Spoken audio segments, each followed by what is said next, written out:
Mungkin itu yang namanya dijamah oleh Tuhan. Mungkin itu yang Tuhan jamah hati saya.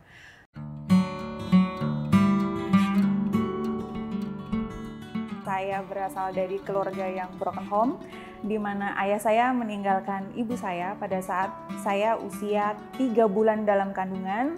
Karena berasal dari keluarga yang broken home, jadi saya nggak mau jatuh ke dalam hal-hal yang nggak baik. Saya tidak membenci orang tua saya, karena saya tahu membesarkan anak seorang diri itu sangat berat. Saya percaya, saya nggak kebetulan ada di situ. Selalu percaya bahwa semua mendatangkan kebaikan dan belajar percaya sama Tuhan bukan mengerti.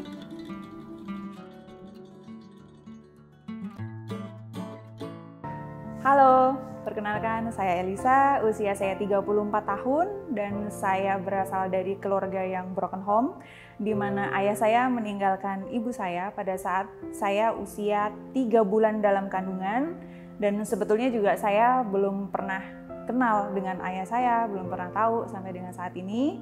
Dan ibu saya bekerja sebagai ART, dan kebetulan juga kita belum pernah tinggal satu rumah. Kenapa ibu saya harus bekerja? Karena supaya saya bisa sekolah, supaya saya bisa punya kehidupan yang lebih baik, dan saya harus tinggal dengan opa oma saya yang memeluk agama sepupu. Jadi saya juga memeluk agama sepupu, dan kebetulan juga saya bukan berasal dari keluarga yang berada.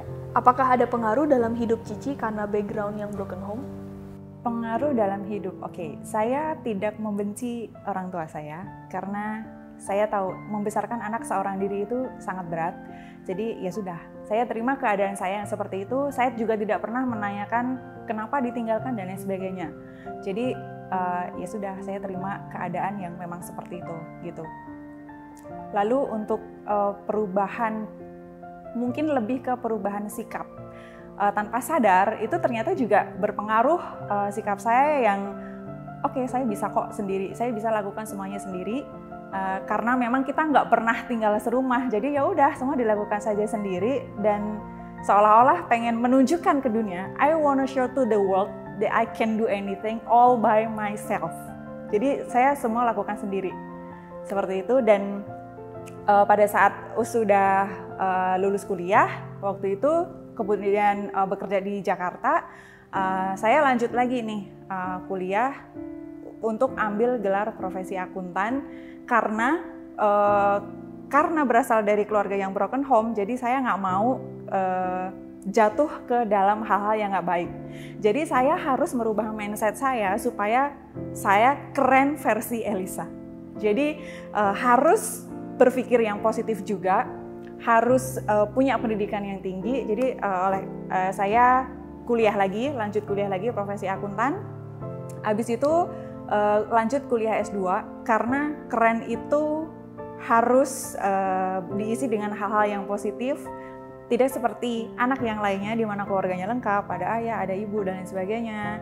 Tapi saya juga nggak mau lari ke hal-hal yang negatif, seperti mabok-mabokan, dugem, ke klub, yang ngedrugs, dan yang lainnya gitu. Tapi saya justru merubah mindset saya, di mana keren itu harus diisi dengan hal yang positif.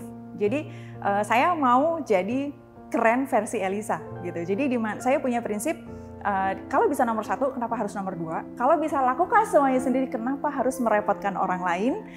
Dan keren itu kalau saya bisa melakukan sesuatu hal yang sulit dan hasilnya bagus, itu baru keren. Tapi kalau melakukan sesuatu hal yang biasa aja tapi hasilnya keren, ya udah biasa gitu kan. Jadi saya menutupi luka hati saya dengan prestasi.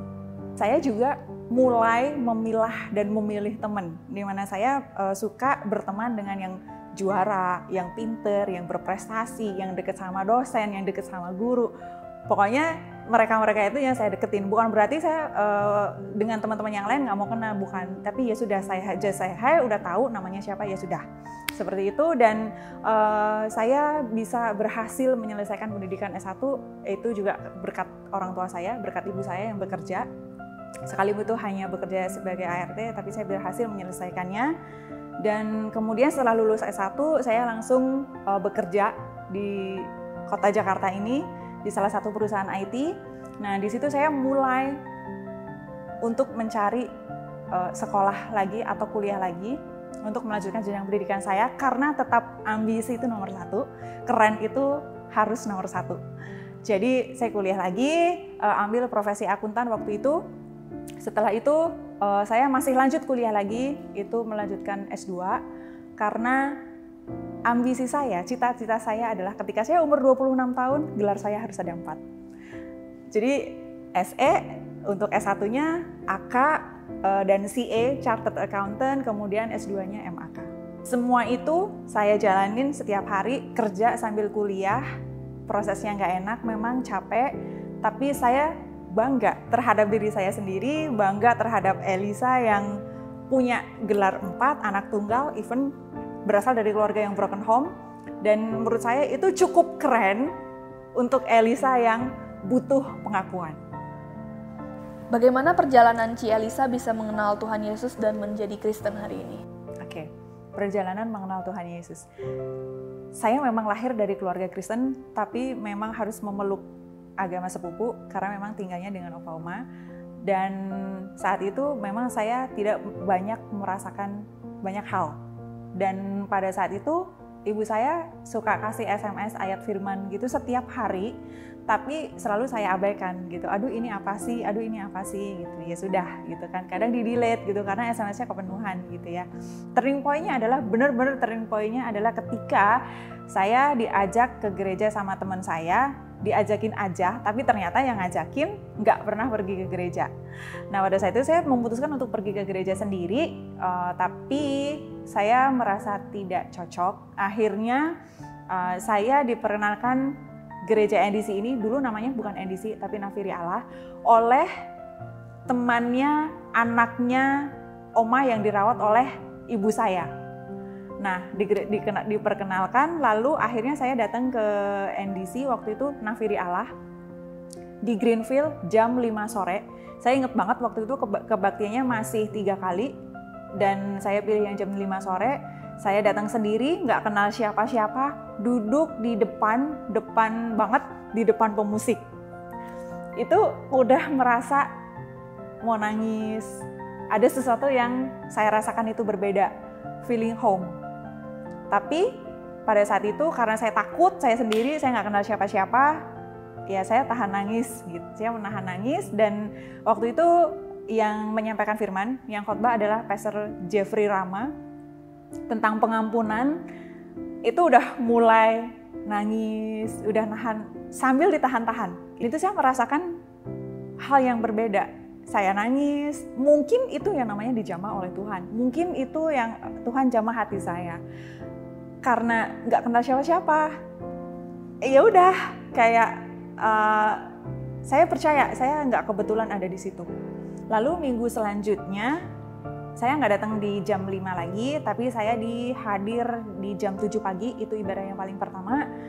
Saya kos daerah Jakarta Barat, waktu itu juga daerah-daerah Kebonjeruk. Saya harus naik angkot jam 6 pagi supaya saya nggak terlambat, karena saya juga nggak mau terlambat. Masih on fire, penasaran, mau tahu seperti apa. Dan akhirnya setelah selesai ibadah, saya diperkenalkan dengan salah satu core leader.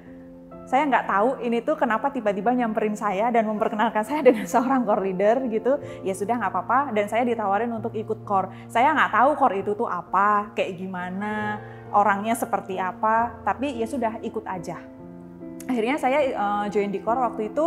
Nah kemudian setelah setiap minggu core, kemudian ada program UDB waktu itu, Umat Dewasa dan Berbuah. Jadi waktu itu saya ikut kelasnya, jadi setiap selesai ibadah saya ikut kelas, dan pada saat itu saya punya mentor namanya Yeni Iskandar dan Sarah Tandi waktu itu. Dan pada saat UDB selalu sebelum mulai itu tuh ada ayat hafalan Alkitab. Jadi ada satu ayat hafalan Alkitab. Setiap minggu ada yang mau maju nggak untuk ayat hafalan yang ini. Nah saya selalu maju dan selalu dapat hadiah, tapi bukan hadiahnya yang dicari, bukan, tapi memang saya semangat seperti itu. Dan ada retret waktu itu. Nah dari situ saya memberikan diri saya untuk dibaptis. Nah yang baptis saya itu Pastor Teddy Arman waktu itu. Dan pada saat saya dibaptis, ibu saya tidak tahu kalau saya sudah dibaptis. Tapi setelah saya dibaptis, saya kasih tahu memang nggak ada reaksi yang gimana-gimana, tapi saya yakin, saya percaya ibu saya pasti sukacita ketika saya sudah dibaptis. Jadi sudah satu keluarga sudah utuh, satu keluarga sudah diselamatkan. Setelah mengenal Tuhan Yesus, boleh tolong Cia Lisa ceritakan nggak ada perubahan setelah mengenal Tuhan Yesus? Perubahan hidup setelah mengenal Tuhan. Oke.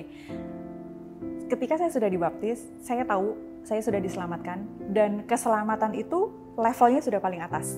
Udah nggak bisa dibanding-bandingin dengan berkat yang saya terima, pengakuan, prestasi apapun, udah nggak bisa dibandingin dengan yang lain. Apakah saya berbeda dengan orang lain? Kenapa saya harus berangkat dari keluarga yang broken home dan lain sebagainya?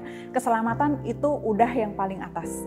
Jadi saya percaya ketika sesuatu Tuhan boleh jadikan terjadi, semua mendatangkan kebaikan, dan saya percaya saya bisa dipakai Tuhan untuk jadi berkat buat banyak orang, dan saya tidak lagi membandingkan diri saya dengan orang lain.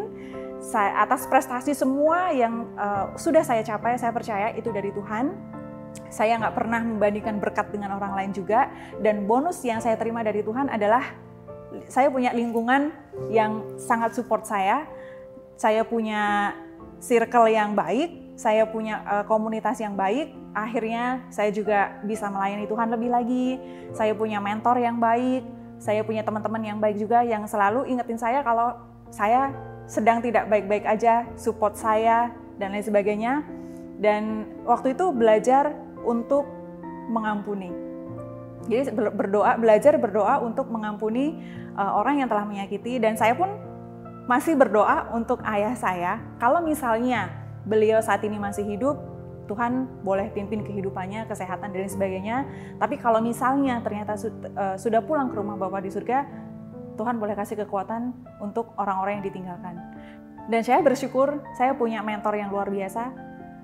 Mereka adalah Wiwin Suhendra dan Rena Salim yang selalu support saya, dan saya bisa bilang mereka adalah orang tua kedua saya di Jakarta, dan selalu ingatkan saya untuk belajar berbesar hati, tidak menyimpang ke kiri dan ke kanan, lakukan aja apa yang Tuhan perintahkan. Dan gesekan itu pasti ada dimanapun kita berada, tapi justru gesekan itu yang akan mempertajam karakter kita. Untuk prosesnya pasti nggak enak, prosesnya susah, prosesnya sulit, tapi apapun yang terjadi, selalu percaya bahwa semua mendatangkan kebaikan, dan belajar percaya sama Tuhan, bukan mengerti. Dan mungkin ini yang saya bisa bilang bahwa I was lost but now I'm found, dan I have won no matter what. Kita tidak bisa memilih di mana kita dilahirkan, siapa orang tua kita, siapa saudara kita, siapa kakak kita, dan lain sebagainya. Tapi mungkin setiap kita punya masa lalu. Tapi kita juga nggak bisa merubah masa lalu itu, kita nggak bisa menghapus masa lalu itu, kita nggak bisa menghilangkan. Masa lalu itu akan tetap ada. Tapi yang bisa kita pilih adalah kita mau menjadi orang yang seperti apa. Jadi jangan pernah melukai diri sendiri, jangan pernah memberikan diri ke hal-hal yang nggak baik, ke hal-hal yang negatif. Tapi tetap semangat dalam Tuhan, tetap lakukan yang terbaik, dan untuk apapun pergumulan saat ini, apapun kondisinya, tetap andalkan Tuhan, tetap bawa dalam doa.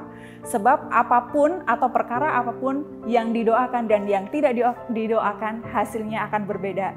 Dan kalau ada Tuhan dalam hatimu, ada Tuhan dalam hati kita, maka semuanya itu cukup bagimu, dan berjalan bersama Tuhan tidak ada yang mustahil bagi kita. This is my story, what is yours?